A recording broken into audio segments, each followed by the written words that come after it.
and welcome to the Medicine Box. I'm your host, Ekta Batra. Today we are addressing a deeply worrying and increasingly common trend, the rise in sudden cardiac events amongst young Indians. It's no longer rare to hear of someone in their 30s, 40s or early 50s seemingly healthy and active collapsing without warning. At the gym, at marathons, at concerts, at home, and not getting back up. These aren't just statistics anymore. They're people we know. From Ranjan Das, the 42-year-old CEO of SAP India, to 39-year-old banker Amit Kasat, 40-year-old actor Siddharth Shukla, 41-year-old cardiologist Dr. Gaurav Gandhi, 50-year-old singer KK. From a 19-year-old in Ghaziabad, a 24-year-old constable in Hyderabad, to a 35-year-old gym goer in Himachal. And most recently in Karnataka's Hassan district, 23 people between the ages of 30 and 55 died of heart attacks in just 40 days. What's truly alarming is that in many of these cases, the heart attacks were silent, with little or no warning, no obvious symptoms, and often no prior medical history. Sometimes the collapse happens just weeks or months after a clean bill of health. So what's really going on? Is it chronic stress, lack of sleep, poor lifestyle habits, hidden genetic flaws, post-viral complications, or overexertion unmasking a silent underlying condition? And perhaps the most unsettling question, could this happen to any one of us? In this episode, we break it down. Why are these events happening? What role do supplements, sleep, stress, and unseen genetic vulnerabilities play? And what exactly needs to happen in those crucial seconds or minutes after someone collapses? Because in many cases, CPR and access to an AED can mean the difference between life and death. Joining me are Dr. Ashwin Mehta and Dr. Ashok Seth, two of India's foremost cardiologists, because today we're not just telling stories, we're asking the questions that could save a life. Joining me are Dr. Ashwin Mehta and Dr. Ashok Seth, two of India's foremost cardiologists, because today we're not just telling stories, we're asking the questions that could save a life. Dr. Mehta as well as Dr. Seth, welcome to the show. Thank you, Ekta. Well, Dr. Mehta, let's start with you. What is your reading of events where young, seemingly healthy individuals collapse at gyms, marathons, or in environments where they seem to probably be pushed beyond their limits? This is an enigmatic problem for cardiology fraternity also. The reason is when the coronary arteries get choked up by the deposits of fats and cholesterol and etc., till they are clogged up to 70%, no symptoms occur. So the patients or the normal person, I might say not even a patient, does not see a need to see a doctor. And even if I do his tests, they may turn out to be completely normal. What happens is when a non-flow limiting obstruction suddenly ruptures due to external or internal stress, the one which is 40% blocked, that block becomes almost 100% in a matter of few minutes or hours. And that produces sudden heart attack. And 33% of the people, sudden cardiac death is the first symptom of heart attack. They don't get a chance to even contact a doctor. That is very enigmatic. So people who put themselves to an exercise or a gym where they're exercising, suddenly the blood pressure and the pulse rate go up. And the rate of rise of pressure and the blood pressure, the combined product, puts so much of stress that the plaque ruptures, a soft plaque ruptures, and what is 40% becomes occlusive to 100% and produces heart attack. That is the problem. Many of the times, or most of the cases that we hear about, is that the person is at the end of the marathon.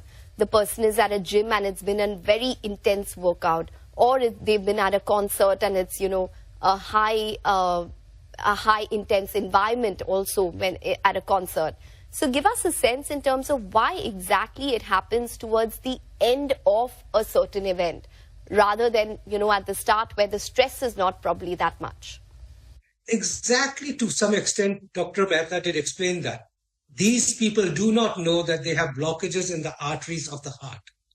The blockages in the arteries of the heart do not cause any symptoms till they grow beyond 70%. But extremes of exercise, like heavy weightlifting, like severe running, like even marathon running, or in a constrained and very sweaty atmospheres, a performance to the extreme where the heart rate goes up and the blood pressure goes up will suddenly cause that blockage to rupture and a clot to form on the blockage, suddenly blocking the artery up and creating a heart attack. It's almost like a drain where there was a narrowing but still the water was flowing, and suddenly kachra got stuck on it, and suddenly the flow to our pipes stopped. And that is why that sudden, and when it comes suddenly from a 40-50% blockage to suddenly 100% blockage, then the chances of not just the heart attack does happen, but the chances of it presenting as a cardiac arrest are a lot more. And that is why we say that those who want to go to extreme exercise, to gymming, to long distance running, or to extreme sports, climbing, trekking up the mountains, should always get a checkup done prior to these extreme exercises or sports. Okay. Yeah. Like it did happen, Ashok and Ekta both, that a 23-year-old girl who was performing a dance performance on the stage just collapsed and died. But that could be a serious and vigorous exercise. Yeah. But that, I think, is one should understand that exercise is meant for fitness. We are not competitive. Yeah. We should not be competitive. That's a different ball game. We should not indulge into that. And that, I think, is important. Because you do not know that you have blocks or you don't have. Your doctor does not know that you have blocks or you don't have blocks. So in that situation, one should play safe. Okay. Well, Dr. Ashok, that's exactly the case. A lot of these marathoners, people who, there are doctors who've collapsed also while running a marathon. So they obviously have had their medical checks and their medical work done. These are CEOs that we're talking about as well. So they have gone through that medical check. But despite that, they've still had an issue in terms of sudden cardiac arrest. So what has gone wrong, or what hasn't been picked up during that medical check, Dr. Ashok? So here is what we presume that they've had their medical checks. Firstly, a lot of this happens in smokers. Clot formation is a problem which is very high in smokers, especially during severe exercise. And many of these always say, oh, but I've had a checkup, I'm healthy. It depends upon, and then they are smokers. Now, smoking itself is a known risk factor for creating that clotting during severe exercise. So that's my first point. Second, what is the checkup they've had and what's the quality of checkup? A checkup always has to involve not a blood pressure check. So it's not just an ECG, an echocardiogram, a sugar test, and a cholesterol test.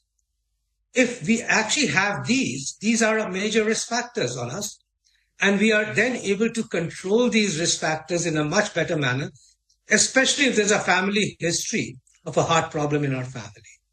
So we must understand that checkups are not expensive checkups. These are common checkups, but we need to know our risk factors. And in that risk factors, we've got to control our hypertension, sugars, cholesterol, especially if you've got a family history of sudden cardiac death. We need to have an echocardiogram, which is a simple, straightforward investigation, and an ECG. By the way, it's also more important to understand that smoking is a no-no. A lot of patients come to me and say, I lead a healthy life. I do exercise. I walk daily. I eat well. Look at me. I'm so, health conscious. Then you ask them, what about smoking? But I smoke, but that's okay. So I think we've got to understand all this. Finally, I'll also have to say, just like we've talked about, that blockages cannot be picked up by any testing. We can pick up risk factors, but we cannot pick up pre-existing blockages. So those who have a family history of a heart attack, which means any parent having died or having had a heart attack or having sudden death before the age of 60, we emphasize on them more personalized testing, which could even mean doing a calcium score on a CT, or even picking up early blockages on a CT angio, be sure that we can put in preventive factors for them at an early age between 20 and 40 so that they don't get into the same problem as their parents did. There are a couple of people who have all these tests cleared, right? The ECG, the calcium score, but they still have these events after many years of an exercise regime which they're still used to. So what happens in those cases? What have they missed there?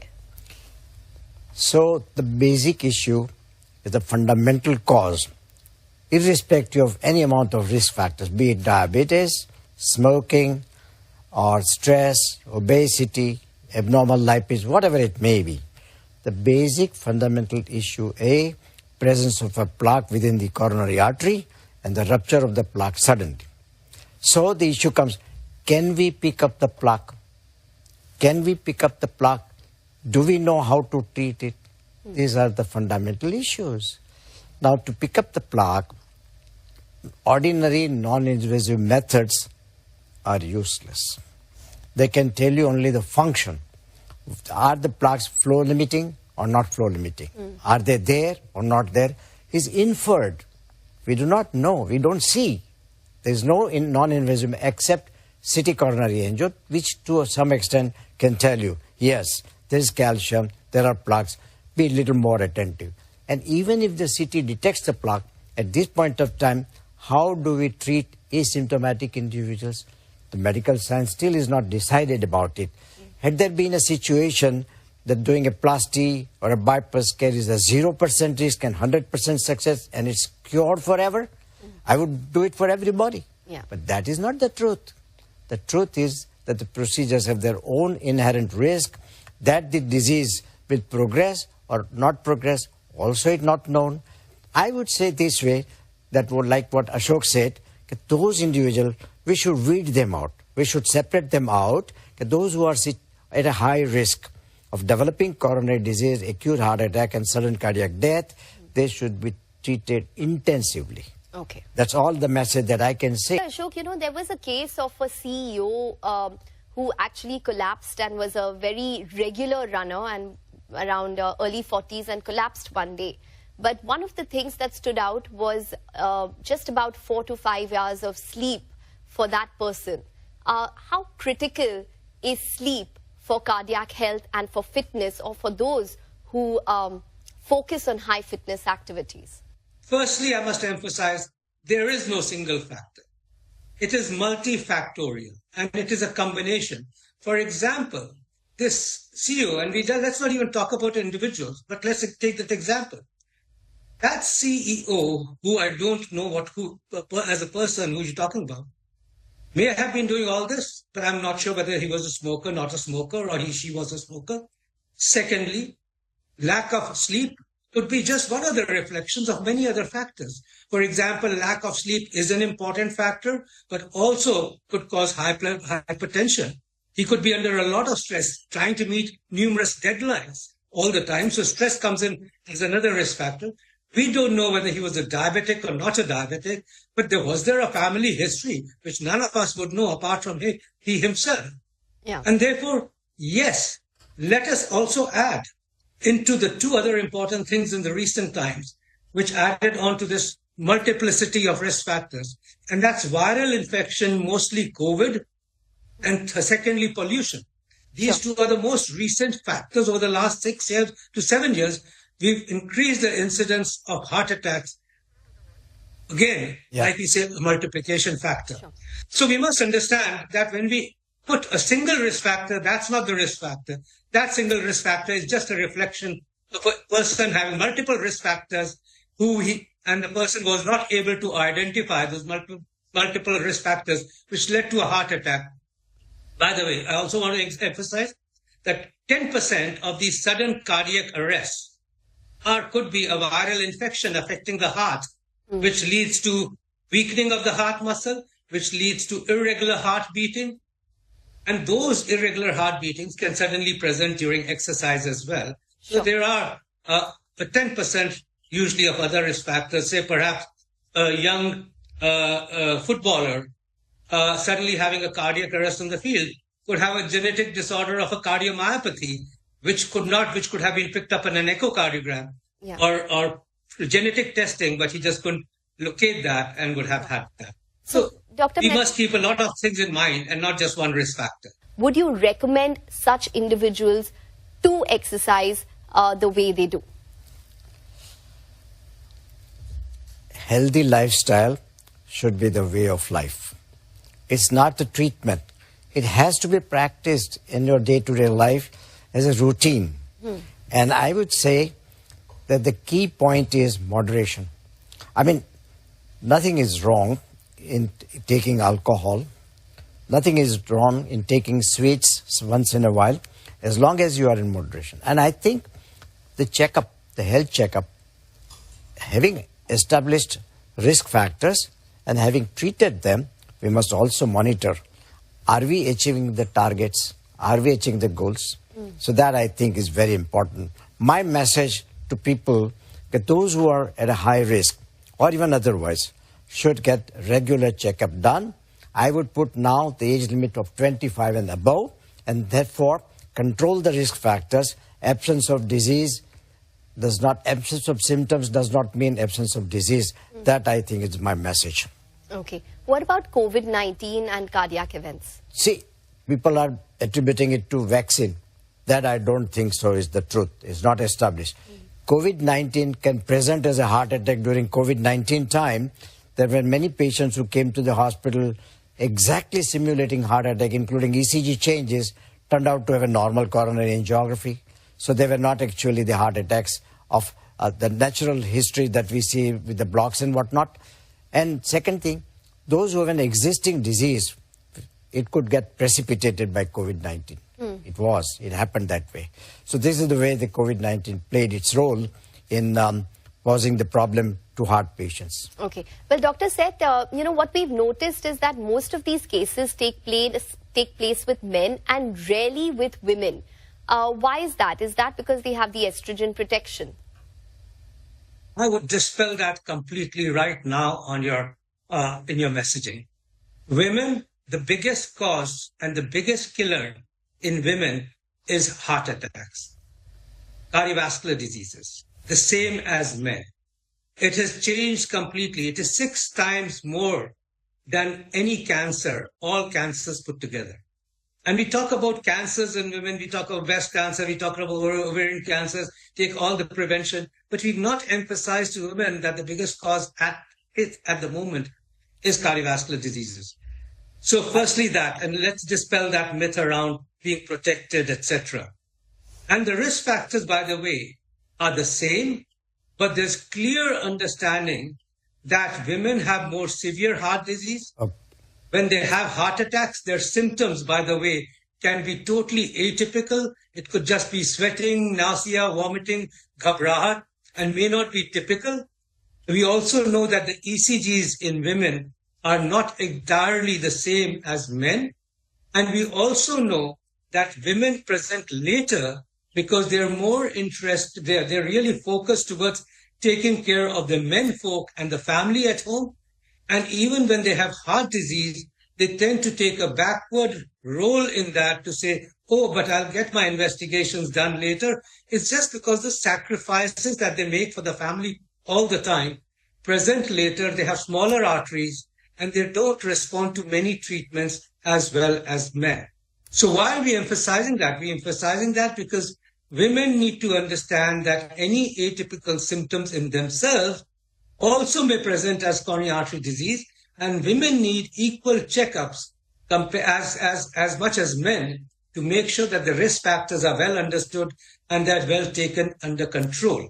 I just want to emphasize 2 other important things or 3 other important things which are very clear. And this is going to be very simple for people to understand. Those who have a family history of heart attacks or sudden cardiac arrest in their parents, brothers or sisters need to start getting every checkup done by the age of 20, which should also include an echocardiogram and a blood test. And this can be done by a cardiologist and is very cheap, inexpensive. Those who are men or women, but have risk factors of diabetes or hypertension or raised cholesterol should actually get their checkups done regularly. Otherwise, if they don't have these risk factors, just like Dr. Mehta said, by the age of 25 onwards, they can get it done every 5 years. One of the important things about those who go for running, there's nothing wrong with people running, cycling for a long duration. Running, fast walking, cycling, swimming are aerobic exercises. Heavy weight lifting, gymming are anaerobic and exercises which are bad for the heart. Those who go into these aerobic exercises anyway, and those who go to gymming should have checkups done by a cardiologist prior to going for extreme exercising in a detailed manner, which the cardiologist would advise related to the extent of their extreme sports. It is so important that they have it done prior by a cardiologist. And finally, women need to present themselves early and understand that they may have atypical symptoms and they are a reflection of coronary artery disease, which is still the biggest killer in women. And finally, even just simple exercise of 200 minutes of brisk walking, what does it transfer to? 5 times of 40 minutes walking can decrease our chances of heart attacks by 25%. All right, Dr. Mehta, what is it that one needs to do if in case there is a cardiac event? Or let's backtrack a little bit. What are the symptoms that one needs to respond to immediately of their own body if they think that they're having a heart attack? Well, quite contrary to the popular belief that the heart attack is often associated with severe unbearable chest pain, in reality, the symptoms are very often mild. Discomfort in the chest, heavy weight as though mountains are on my chest, or compression or a constriction of the chest as if there is a tight bandage across my chest, pain sometimes radiating to the jaw or to both the arms, shoulders are common symptoms. Occasionally, rarely, the symptoms could be very mild symptoms, like just simply pain in the jaw. My suggestion is that any unusual symptoms which has not occurred before in the trunk, be it from the jaw to the upper abdomen, should alarm an individual to seek medical help. Okay. All right. Now, this sudden cardiac event that takes place, how important is CPR and AEDs at that point in time? I would say that people, the family where the member has suffered a heart attack, every member of the family should learn CPR. Apart from that, I think CPR should be mandatorily taught in the schools and in the colleges also. And you never know when you will be required to use it on your bystander and your family member, so on and so forth. So I think it's important. More importantly also, important for telephone numbers of ambulance, nearby ICU, family members, etc. should be handy. This I think is very, very, very important. AEDs? Yeah. At important public places like in movie houses, in public railway stations, etc. I think all public places AED should be available. And I think it also can be taught. In fact, in Bombay, in Mumbai, we had started, there was a move which was undertaking how to teach CPR and also AED. Okay, all right, Dr. Seth as well as Dr. Mehta, it's been an absolute pleasure. Thank you very much for taking your time out and speaking to us about something that is so important in terms of a topic and something that we'll probably revisit as we go on. Thank you very much for taking the time out and speaking with us.